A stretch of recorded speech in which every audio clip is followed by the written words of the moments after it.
It's outrageous enough that hundreds of illegal immigrants are preparing to cross the border from Tijuana into California this weekend and ask for political asylum.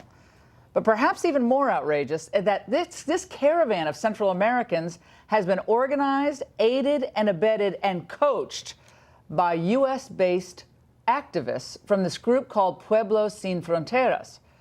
Now, why have the media turned a blind eye to the role played by the group's project coordinator, Alex Mensing, who is also a program assistant at the University of San Francisco's Immigration Clinic?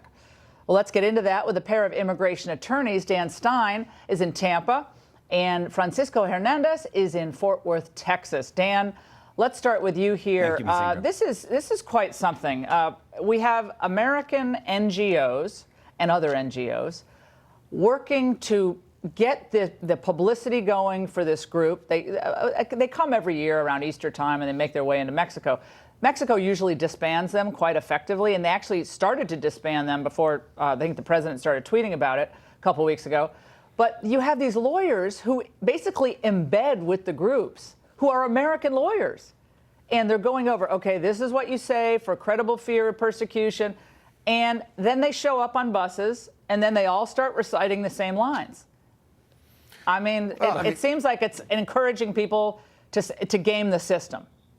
Maybe that's a cynical view. Laura, it's aiding and abetting. It's organized smuggling. I mean, the way the media make it sound like they think it's like a street fair. They're coming in for a festival, and then they're going back to Honduras. That's not what's happening. This is actually organized smuggling. Look, as long as the United States remains a free, capitalist, and open society, there will be millions of people around the world who would like to come here. But not everybody can come, and a sovereign nation like the U.S. has the right to control who comes into the country and who doesn't. Groups like People Without Borders do not subscribe to that idea. So this effort is part of an overarching organized effort we see across the world. We see it in Europe. We now see it in the Gaza with Israel. We see it all around the world to try to challenge Western societies to prevent them from using their immigration laws to stop this systemic organized smuggling under the banner of asylum. All the people coming in have been coached. And you know what? I feel sorry for the folks coming here. A lot of them look like really nice, good people. But the point is, if only refugees can get in, then everybody wants to be called a refugee. And so they get coached in.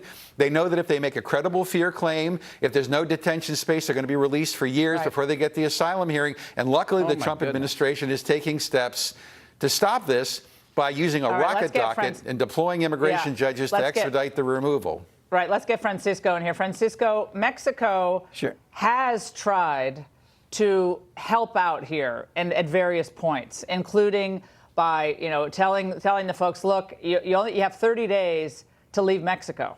Like, you have 30 days. We'll give you a transit visa, and then you have to leave Mexico. So what their point is Mexican officials have said, if you want asylum, we'll give you asylum. I mean, but they have made it clear, and various sources have told me, that the Hondurans, overwhelmingly are Hondurans, don't want to be in Mexico.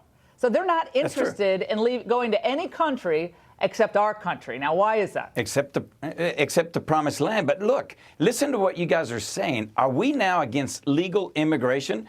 Asylum law is a legal process by which these folks can apply to come in. They either have proof or they don't. You can't coach proof, but they're trying to come in under a legal process. That is our law. They're not coming across. There's no smuggling. There's no illegal entry into the United States. They're applying to come into the United States legally. Isn't that what we wanted? And you know what? If there's 400 of them right there at the border, maybe President Trump can bring them some bricks and we can start building the wall.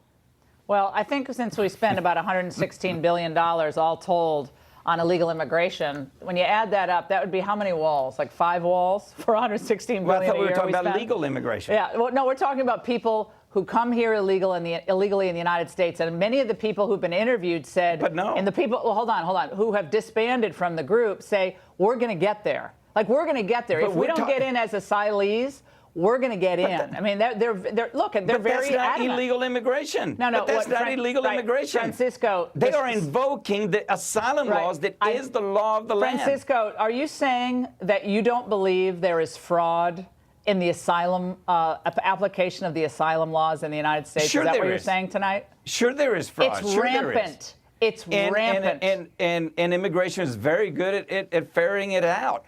You can't coach proof. The problem here is, what do you that we proof do that, have to Francisco, you're not putting on witnesses. Whoa, hold on. You're not putting on. Well, you know this. You're an immigration attorney. Right. Do you think the 24-year-old mother of three is putting on witnesses? Who's going to determine? Okay, here's my documents. Oh, they don't have any documents? No, what are you talking about? Miss Ingram, who's going to determine credible fear? But the U.S. agents. It's the Trump administration's agents that are going to determine whether these people can prove immediate fear.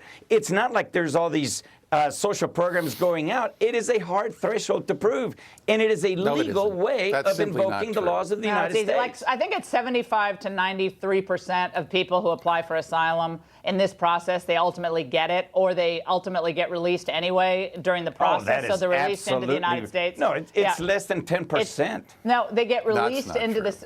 Dan, do they not get released after they've applied for asylum into the United States? First of all, the first standard is what's called credible fear. It's a very low threshold. All you have to say is, "I'm afraid to go home." They can request a hearing before an immigration judge. The problem is the cases get backlogged. They get released into the society. They're here for years. Yeah. I wish I had $1 for every alien who, after doing a credible fear claim, doesn't show up for the immigration hearing. I wish I had $1 for every time an alien who's ordered deported doesn't show up for their deportation, or $1 for every. I mean, it goes on and on and on. As a separate matter, hold on one second. This is a massive mess. I mean, we have a massive mess on our hands. If you don't like it, then change the law. Then fix the law. The Trump administration is trying to change the law. Yeah, Francisco, you're why don't the absolutely three of us right. go down Guys, the border and check this out? Hold on. Francisco, I'm saying you're absolutely right.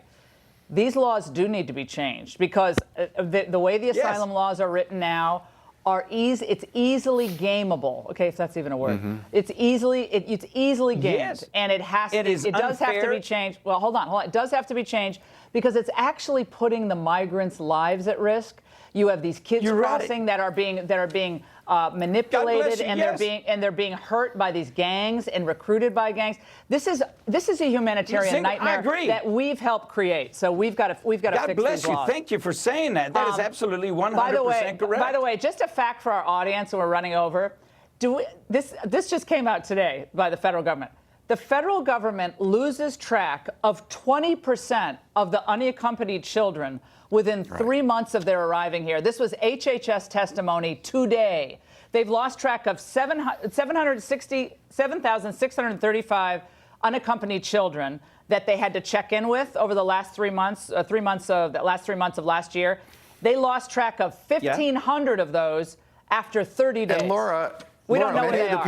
In the meanwhile, Congress is still sitting there doing nothing. Many of the people who say that they're fleeing are actually, they say they're fleeing gang violence, but in fact, a lot of these unaccompanied minors are recruited by gang MS-13 in this country. All right, we're out of time, we have guys. a direct relationship between gang violence and illegal immigration. We've agreed on some things. I'll meet you at the border next week. I'll meet you at the border. Hey, Francisco, we're going to go to.